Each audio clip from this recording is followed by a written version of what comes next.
Suite au passage de la tempête Klaus le 14 janvier 2009, de nombreuses communes se sont retrouvées totalement isolées. Grâce à la solidarité, les routes ont pu être dégagées rapidement. Mais de réels problèmes organisationnels ont été rencontrés, pour joindre la préfecture par exemple ou rétablir les réseaux électriques. L'absence de courant et donc de chauffage pendant plusieurs jours en plein hiver aurait pu avoir des conséquences dramatiques pour les personnes vulnérables situées dans des endroits reculés.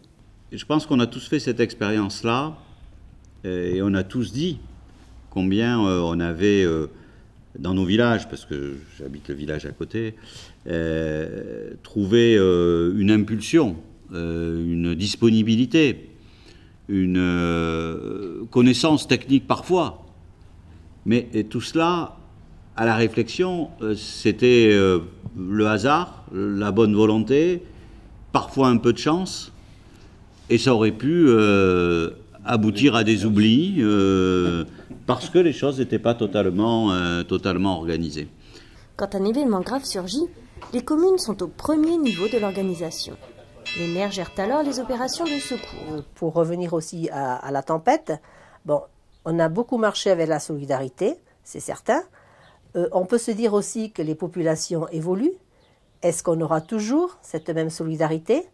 Ça, c'est à voir. Et est-ce qu'effectivement, il n'est pas opportun, compte tenu de l'expérience qu'on a, d'essayer de lister un petit peu tout ce qu'on a été obligé de mettre en place et de voir si on peut peut-être un petit peu anticiper.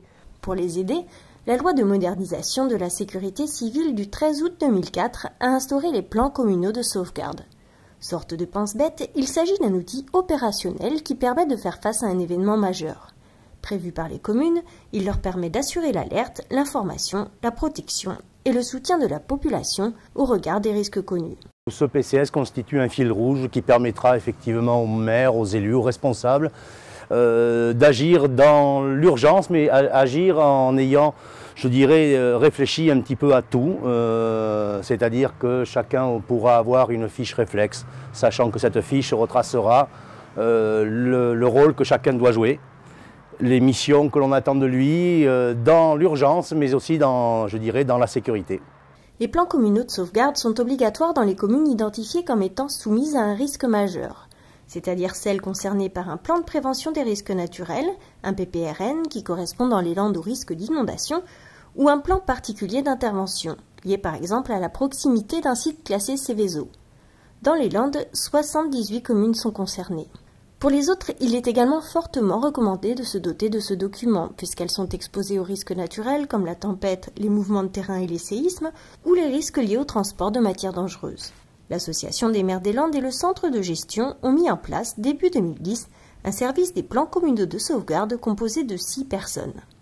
Sa mission est d'apporter une assistance technique et administrative aux communes, et ce, quelle que soit leur taille. Les différents fonds versés par l'Europe, l'État, le Conseil régional et général, les communes solidaires et enfin le concert de soutien donné par Francis Cabrel permettent au final d'obtenir des subventions de l'ordre de 80%. Nous avons mutualisé l'ensemble des dépenses qui sont faites ça, c'est-à-dire que chaque commune, en fonction de sa superficie, du nombre d'habitants, a un prix qui est différent. Pour des sommes extrêmement modiques, chaque commune aura son plan communal de sauvegarde. Aujourd'hui, 125 communes, qui comptent de 130 à 33 000 habitants, ont fait appel à ce service. La toute première à s'être dotée d'un PCS est Boug, commune de 600 habitants, située à l'est de Mont-de-Marsan. On a fait appel à cette cellule parce que depuis que je suis maire, depuis 1995, on a eu quelques tempêtes de neige et puis tempêtes de vent aussi. Et nous nous sommes très vite aperçus que, bon, si les choses vont bien, c'est-à-dire qu'il n'y ait pas de problème humain, on arrive à faire face, mais dès qu'il s'agirait d'intervenir sur des hommes, là c'est différent et donc on a bien ressenti qu'on n'était pas à la hauteur pour faire ce genre d'opération. La remise officielle du document a été organisée le 19 avril 2010 en présence des habitants du village. Je crois que c'est une bonne chose, que c'est une bonne façon de gérer d'expérience de ce moment tragique pour ce département, et à la fois de le faire intelligemment en essayant de faire la synthèse entre les compétences techniques nécessaires et la connaissance du terrain.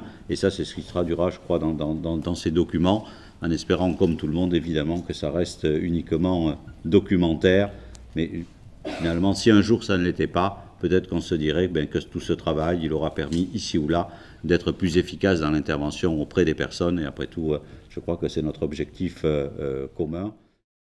Pour compléter ce dispositif, l'Association des maires des Landes a lancé une opération de dotation de téléphones satellitaires. Près de 170 vont ainsi être distribués aux communes adhérentes au service des plans communaux de sauvegarde. Et ce gratuitement, puisque l'opération est subventionnée à 80% par l'Europe, les 20% restants étant pris en charge par l'Association des maires des Landes. Mais ici, on a été en plein cœur de la tempête Klaus. Très vite, on s'est aperçu un peu du manque d'organisation. On s'est aperçu que la communication, c'était très important. Donc, il a été décidé, par le biais de l'Association des maires, d'essayer d'acheter des téléphones satellitaires, qui, eux, dans tous les cas, on aurait accès au réseau de télécom et au réseau Internet, quoi qu'il arrive. L'importance aussi, je crois, toutes les communes toutes seules, c'est un coût. Bon, déjà, on ne savait pas trop à qui s'adresser, il faut monter des appels d'offres, c'est un peu compliqué, c'est très technique. D'où la bonne initiative de l'Association des maires pour se regrouper, mutualiser les moyens et du coup monter un appel d'offres cohérent avec des techniciens qui ont su faire un bon cahier des charges et du coup aussi faire baisser les prix par rapport aux opérateurs.